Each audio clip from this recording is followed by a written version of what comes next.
नमस्कार दोस्तों, ये हैं सालविया के पौधे। मैंने कल ही इन पौधों को लगाया है और अब भी समय है। यदि आपने इन पौधों को अपने गार्डन में ऐड नहीं किया है तो ये पौधे नर्सरी में हमें बहुत ही सस्ते दामों में मिल रहे हैं। ये पौधे 20-20 रुपये में लेके आया हूँ। देखिए दोस्तों, कितने हेल्दी पौधे हैं और कितनी अच्छी इन पौधों में फ्लावरिंग हो रही है। यदि हम इन पौधों की अच्छी केयर करते हैं तो कई सालों तक इन पौधों को अपने गार्डन में बना के रखा जा सकता है, क्योंकि इन पौधों की कटिंग भी लग जाती है।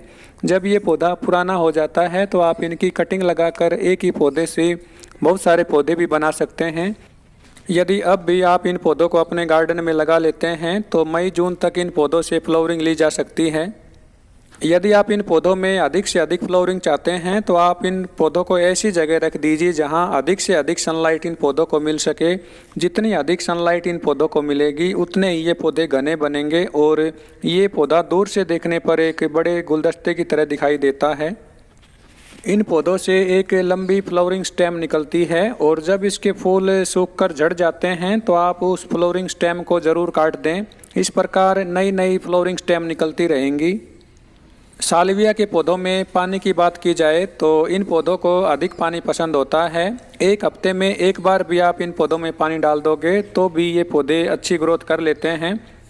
एक बार जब ये फूल खिलने शुरू हो जाते हैं तो कम से कम एक हफ्ते तक खिले रहते हैं। यदि आप ये चाहते हैं कि ये अधिक समय तक खिले रहें तो आप इनके ऊपर पानी का छिड़काव ना करें। मार्च तक आप इन पौधों को डायरेक्ट सनलाइट वाली लोकेशन में रख सकते हैं। उसके बाद इन पौधों को बचाने के लिए हमें कुछ ज़रूरी टिप्स को फॉलो करना पड़ेगा। मार्च के महीने में बहुत अधिक गर्मी पड़ने लगती है। यदि आप इन पौधों को अगले साल के लिए बचाना चाहते हैं तो आप इनको छायादार लोकेशन में रखिए। छायादार लोकेशन में ऐसी जगह रखिए जहां 1-2 घंटे की सनलाइट इन पौधों को ज़रूर मिल जाए।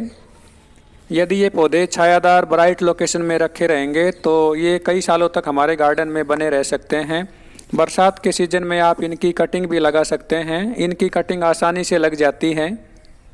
कोई भी पौधा हो, जब उसके गमले की मिट्टी में अधिक समय तक पानी ठहरा रहता है तो वो सूखने लगता है। मैंने इस पौधे की मिट्टी तैयार करते समय सिंपल गार्डन सॉइल में कम से कम 50% बालू मिट्टी मिक्स की है। हमारे यहाँ की मिट्टी बालू मिट्टी है और बालू मिट्टी में सभी पौधों की बहुत ही अच्छी ग्रोथ हो जाती है। बालू मिट्टी का एक फ़ायदा ये भी होता है कि वो वेल ड्रेन्ड सॉइल होती है। जितना भी हम पानी डालते हैं वो जल्दी ही बाहर निकल जाता है।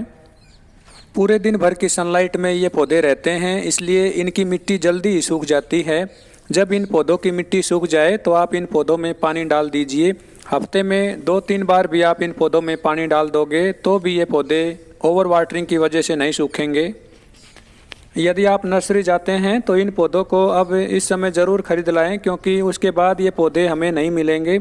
और अब इस समय यदि इन पौधों को लगा लेते हो तो फिर ये पौधे कई सालों तक आपके गार्डन में बने रहेंगे और बार बार नर्सरी से हमें इन पौधों को खरीदने की आवश्यकता नहीं पड़ेगी, क्योंकि इनकी कटिंग आसानी से लग जाती है और ये पौधे हमारे गार्डन में आसानी से रह जाते हैं।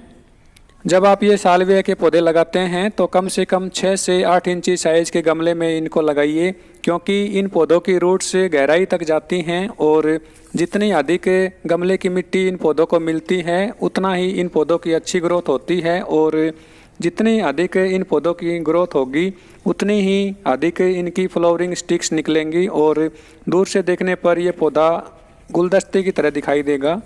जब इनके फूल सूख जाते हैं तो इनके फूलों से बारीक बारीक काले रंग के बीज निकलते हैं। आप इन बीजों को निकाल कर रख लीजिए और नेक्स्ट सीजन में आप इनके बीजों को लगा सकते हैं। यदि आपको ये पौधे अच्छे लगे हों तो इनको आप नर्सरी से ज़रूर खरीद लाएं और वीडियो को लाइक ज़रूर कीजिए। वीडियो में लास्ट तक बने रहने के लिए आप सभी दोस्तों का बहुत बहुत धन्यवाद। Thank you.